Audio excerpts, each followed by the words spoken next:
Here we go again. Hello and welcome to The Boy and the Bear. The first Old Firm of the season has been and gone. Can we say the same for Rangers season? Joining me as always, our jubilant boy, Patrick. Hello lads, how we doing? Oh, good mate, you okay? Yeah, I'm buzzing. I bet you are. And in the blue corner, a bit of a grizzly bear today, Scotty. Alright, pal? Good to see you, boys. Yeah, really looking forward to this one. Always been a good liar, mate. Always been a good liar. What a difference a couple of weeks makes. Rangers seem to be a club in crisis, although they will always have that 6-0 victory over Ross County. Whereas Celtic made Paddy's dreams come true. Hail, hail the board, some might say. Signing 3 players since the last pod was recorded, having what looks like a dream of a Champions League draw, and putting Chris Boyd into meltdown.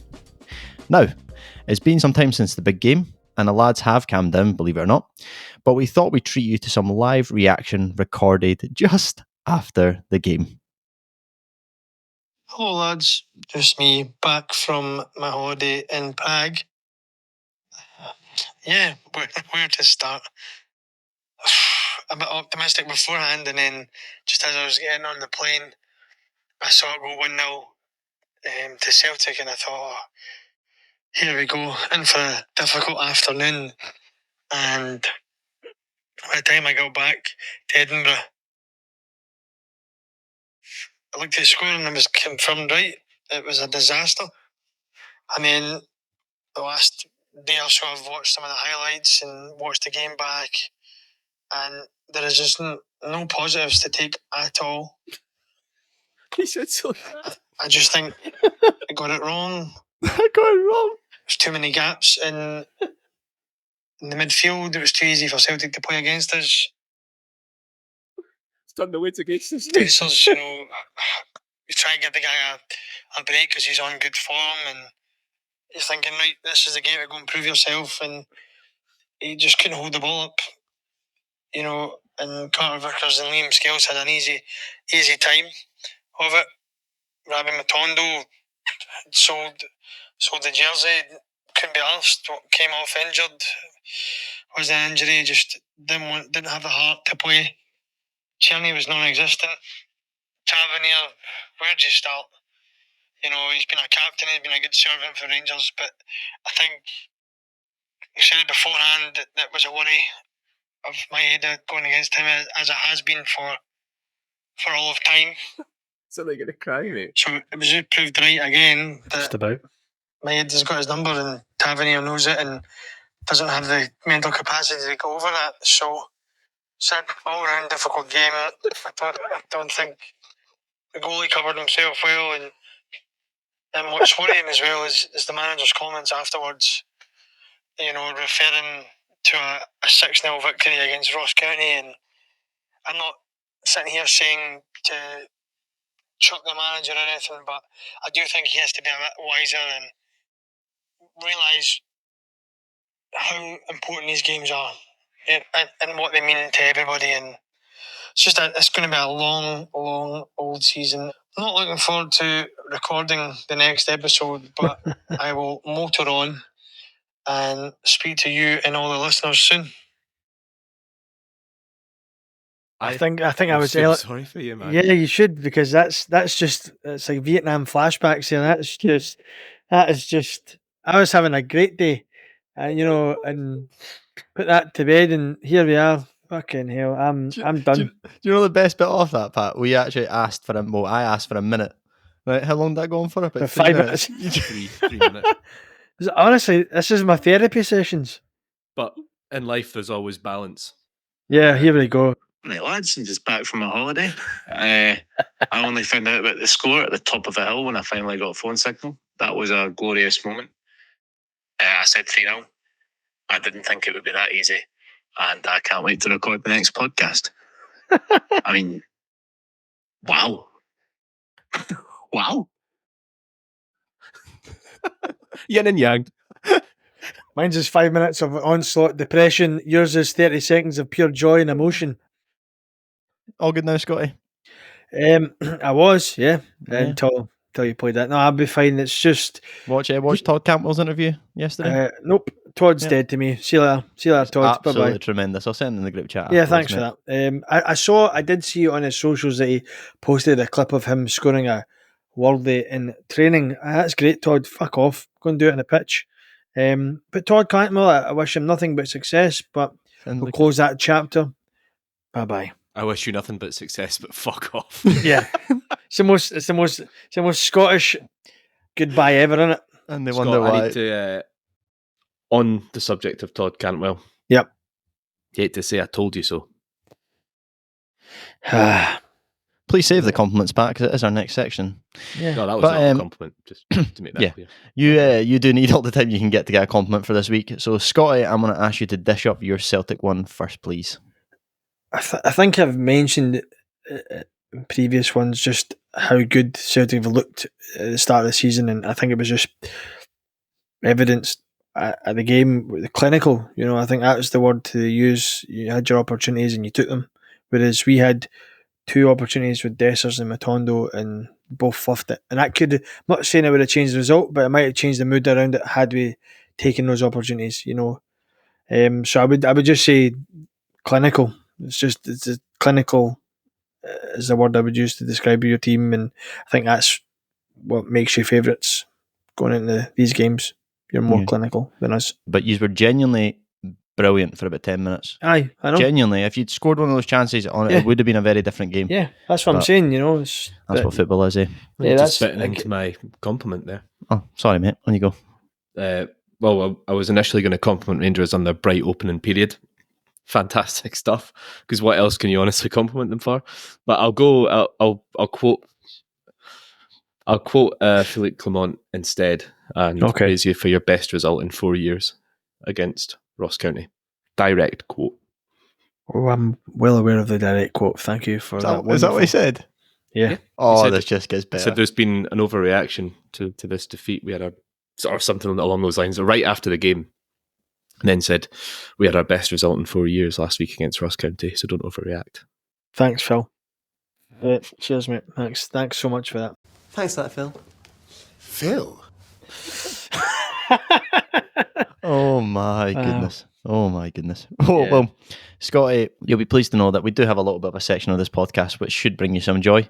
Oh, thanks. Instead of doing Toon Soonest and a Sibo, we're going to mix it up a little bit this week, and I'm going to ask you both for 2 signings that you're very excited by for each of your clubs, and one that you have question marks over. Not that you're writing off, but that you have question marks over. So, Scott, take the floor, please, mate. I mentioned before Barron. I think he's one of the ones that definitely excited to see develop into a good midfield option for us. I think the signing of Barzrami, the Albanian, he looks really good by all accounts. I think he'll be another Albanian international. Yeah. He's always in the team, so he looks like a very capable individual, and I think he'll be a good signing. So hopefully proved right on that one. One I'm a little bit concerned about is to do with the defence. It's Proper, Robin Proper. I was quite looking forward to him. When you hear all the write ups, you look at obviously the typical YouTube thing, and you see a guy that's helped his team finish third in a one of those welcome to Rangers. Yeah, kind of. We are the people. YouTube videos. Yeah, well, it wasn't that. It was more the Dutch Revolution videos, but yeah, but he was good. I thought, oh, here we go. We've got a proper commanding centre half replacing an outgoing centre half that's been a good servant, and the guy's not had an injury in a couple of years, and then all of a sudden has played for Rangers 4 times and has picked up injuries 4 times, and kind of fell on his arse in the Old Firm game and wasn't overly solid. So he's one that's a bit concerning just from my initial, it'll be a good signing, and I'm not quite sure if I'm going to be proved right. It's not as if he's a young player, is he? No. Is he 29? No, he's 30. Is he? Okay, so he's an experienced pro. Do you mean? And sometimes it's a good indication when you see fans of the other team and they're really gutted to see him go. So you kind of get the feeling that that's quite a good sign. What's your thoughts on Cherny? Because you threw him under a bus in that voice note there. But I suppose he's a winger, isn't he?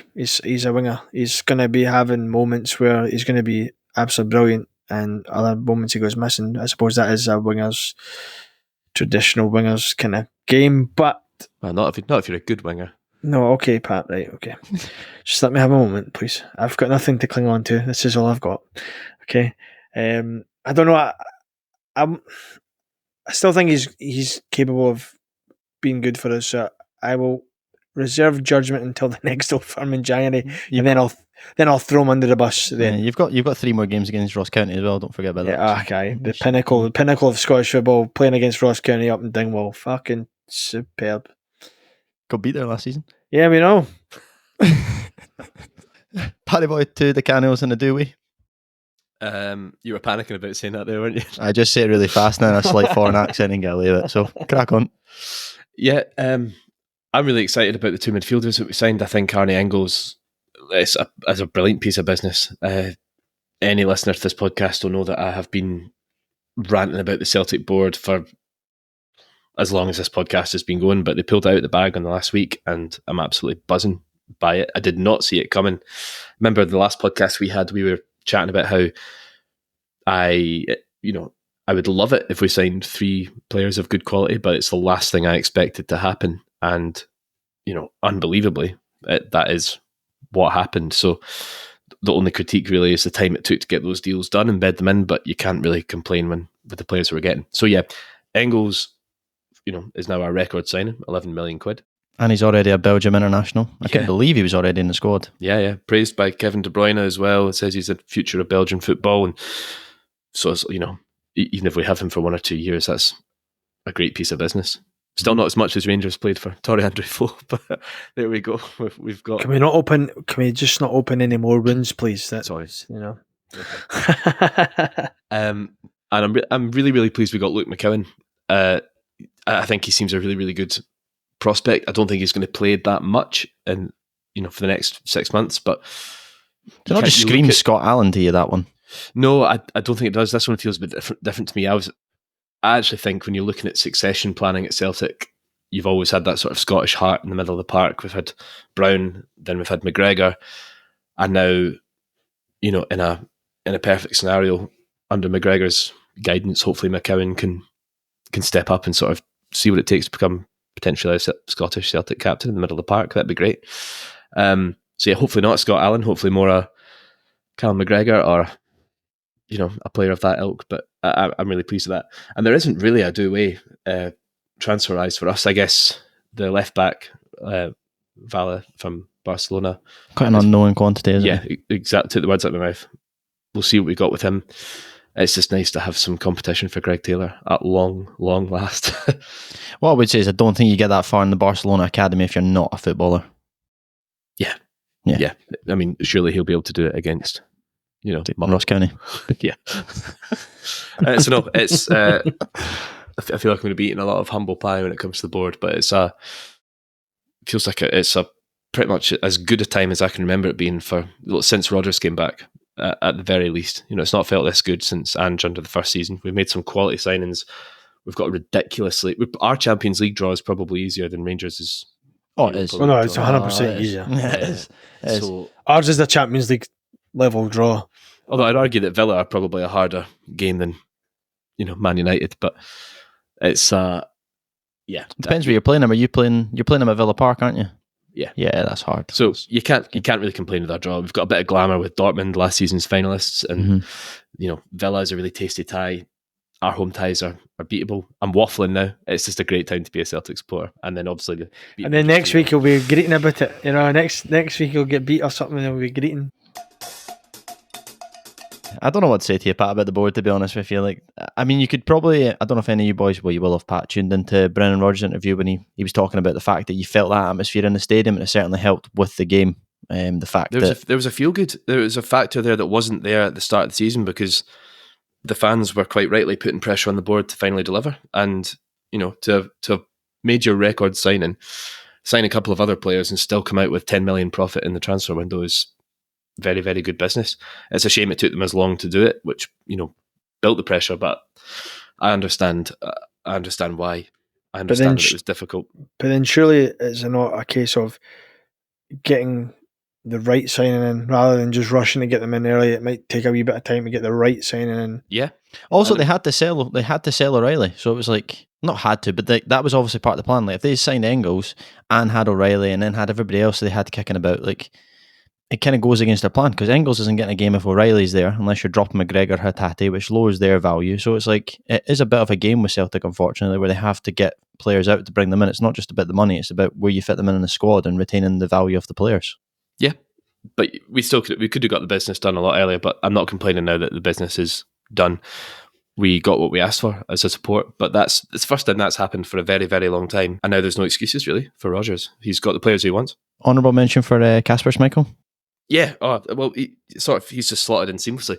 He's not had a save to make yet, really, domestically. A couple of good ones against Rangers, but I was going to say, it just feels like calm, collected. Joe Hart, it's just a slight upgrade on Joe Hart, really, because his distribution's a little bit better. I would give Celtic's transfer window, which was probably sitting at about a C or a D like 2 or 3 weeks ago. It's probably an A- now. You're only losing marks of how long it took you to do the deal. I'd be interested to hear what you thought on that, Scotty. For Rangers transfer. I'm going to get this show cancelled if I say my true thoughts. So I think we've done well to get rid of lower the wage bill. That's the only positive. I'm going to say a D. How about that? I'll go D. D. Wow. Well, it's funny, Scotty. Let's just stay roughly on that topic, but then go straight on to listeners' questions. Absolute crackers this week. One was actually from a listener, Jordan, who has sent us a lovely graphic that I've shared with the boys, and I know I've brought you a lot of joy, Scotty. Oh yeah, and it is basically a Rangers, Thanks, Jordan. a Rangers season in a circle. So, and we will be sharing this on social media after, but effectively goes: commence the rebuild, win the league in the summer, start season poorly, manager gets sacked, new manager appointed, new manager is a genius, lose versus Celtic, blame Tav and Golson, listen to Scott's voice note, results improve, we're back, manager is a genius again, drop points, fall behind in the league, blame Tav and Golson, Celtic win the league, we're not that far off with the right players, commence the rebuild. Which is absolutely tremendous. That's what I've been trying to tell you. So it's not so much of a question. I just wanted to kick you while you were down. Yeah, that's fine. There's no question in it. He didn't ask if we agreed with it. He just sent it to us. No, that's fine. I mean, it's not solely on Tavernier, the Celtic part. It is now that Goldson's away. I mean, yeah, from some people it is, but if you listen to my voice note, my very tearful, painful voice note, I've got nothing left. Don't worry, we've got on repeat. That's great. Thanks for that, boys. I do think there's elements of his game of Tavernier's game that obviously are impacted on why Celtic are so strong. The Maeda, right side just gets. Scott, can I quickly interrupt and talk to you about the Tavernier thing? Because one of the best things to do after a win over Rangers is to listen to Rangers fan media. It's something that I did a lot of. I'm sure you did. I mean, we all do it. I do it sometimes. I did it during the Neil Lennon era.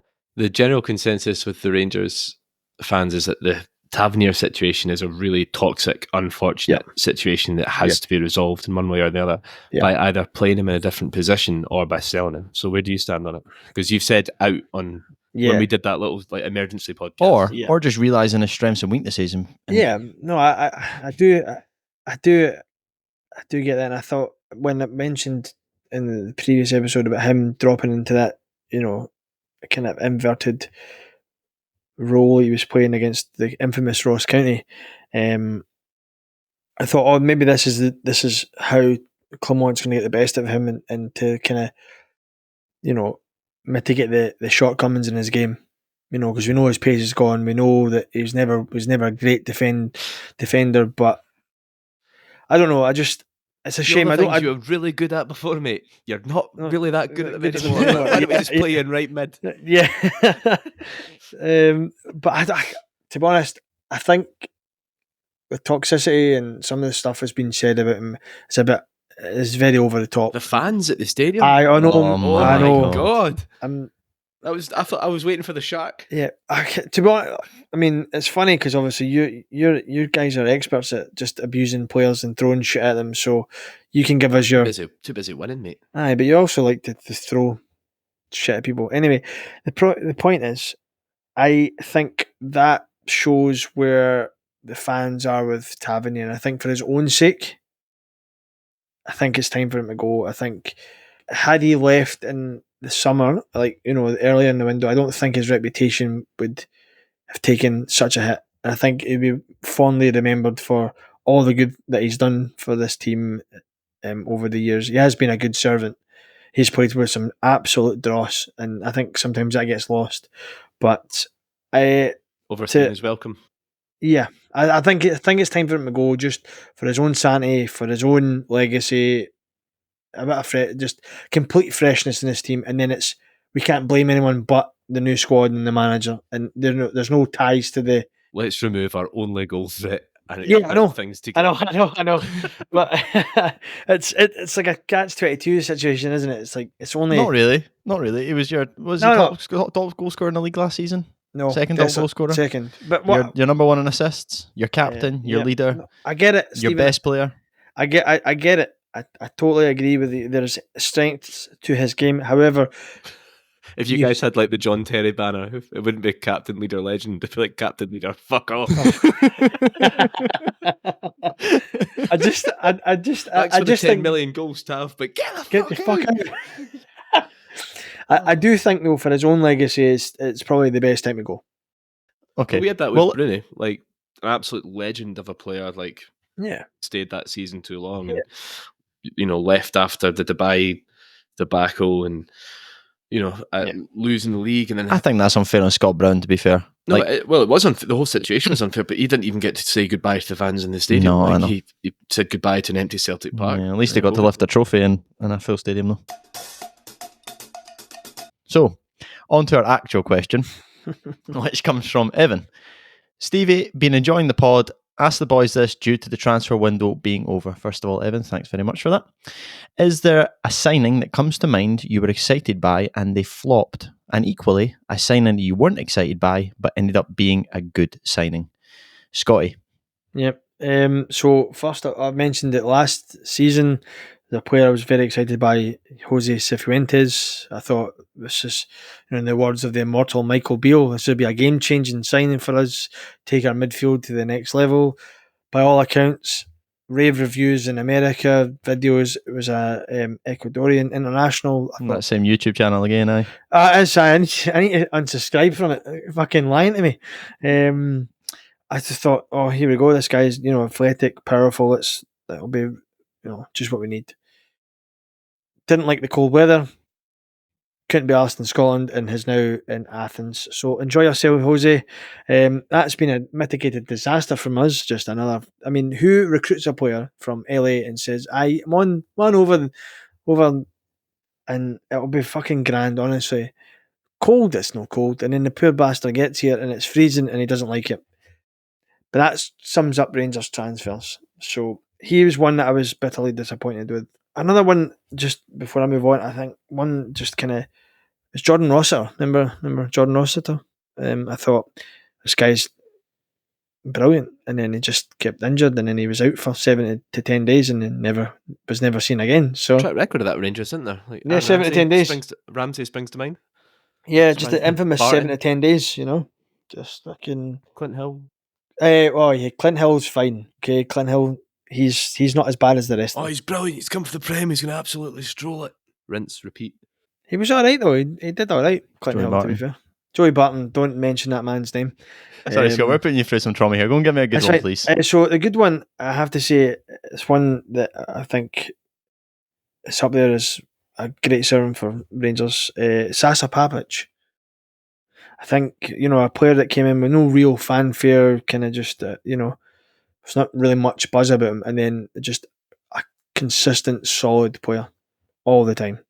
I think he's one that you'd hang your hat on every game. So, and another one for me would be a player, Dorian Goyan, a Romanian international that we had, defender back in 2011. If you're having to actually explain to us who the player is that not a bit against the point of the question? Any from the current crop, which I think Evan was actually that was. Yeah, no, No joy at No. all. No, maybe Not- Brajrami. Maybe No. I think he'll. not he'll Leon be- Balogun, who you signed back again as a servant. No, even when I try and give you an opportunity to bring some joy to Rangers fan base, you do that. How? What's wrong with saying Sasa Papic? I just thought What's wrong with saying Sasa Papic? Brilliant.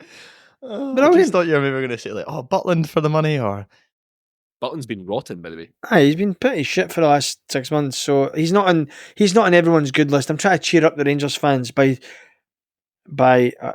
saying Sasa Papic. All right. Yeah. Okay. Sorry, Evan. Thanks, Evan. That was brilliant. Thank you. A signing that comes to mind that I was excited by and then they flopped.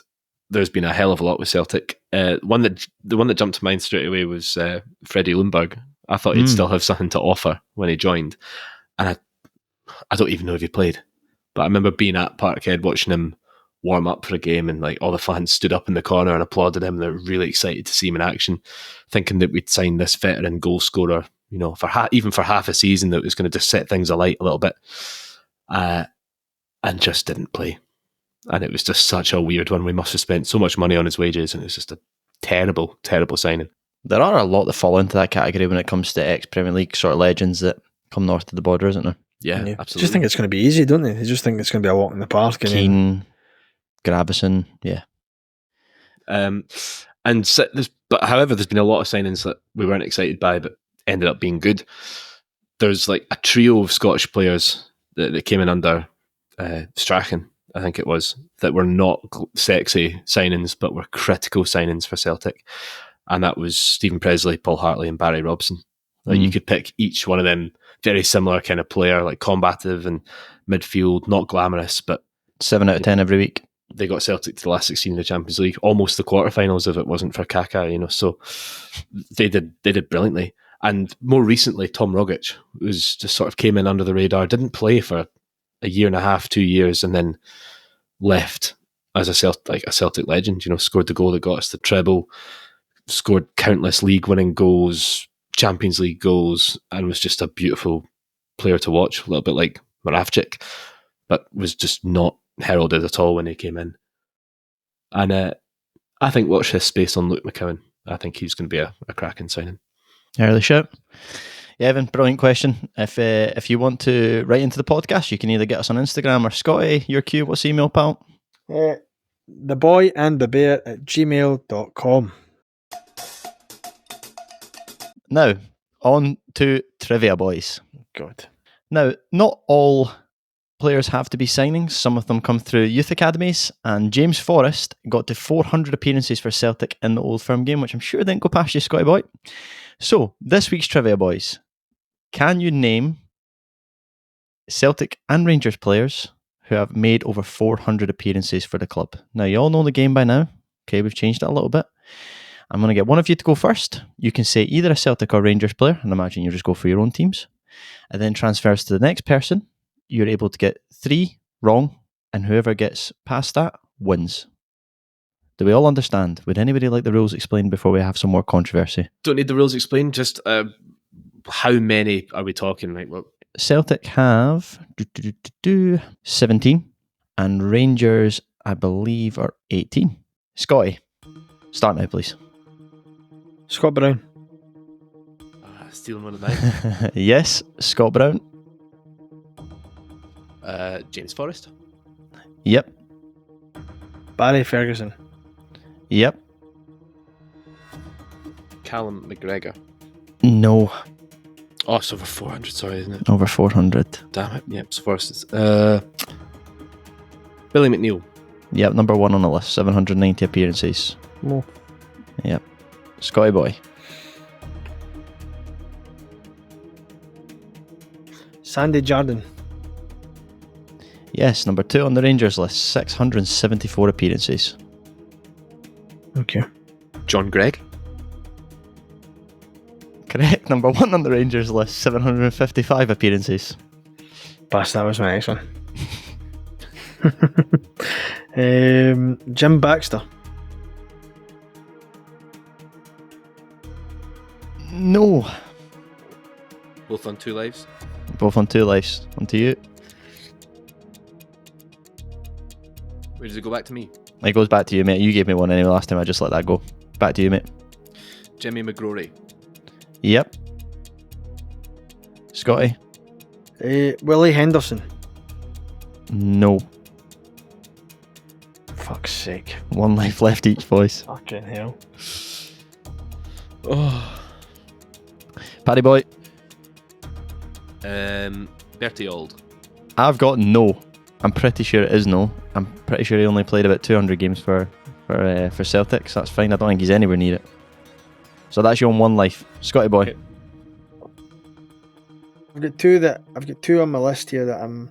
We've been here before. Oh, I know. I'm very aware. I don't think either of them is a terrible shout. So. Fucking hell. Shit. It's a struggle. I don't know what to say here. I can't believe you said one of them, to be honest. I'm gonna say the one, Ali McCoist. Ali McCoy's number 5. Correct, Scotty boy. Fucking dancer. Paddy boy. Always trust your gut. Yeah.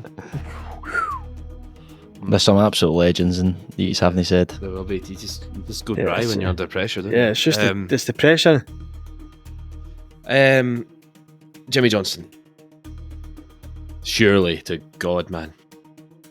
Correct. 515 appearances, number 10 on the list. Thank God for that. Scotty, how's that gut Fuck. feeling, pal? Fuck. I'm gonna say Derek Johnson. Oh. Correct. Paddy boy. I'm going to take a bit of a punt here Okay. because I'm really not sure and I'm running out of. Is it worth it? Oh, I really don't know about this one. Alan McGregor? I've already said that, did I not? Nope. No, you did not know, but thank God you didn't, because it is wrong. Is that wrong? That is wrong. Well done, Scott. Scotty boy, you win.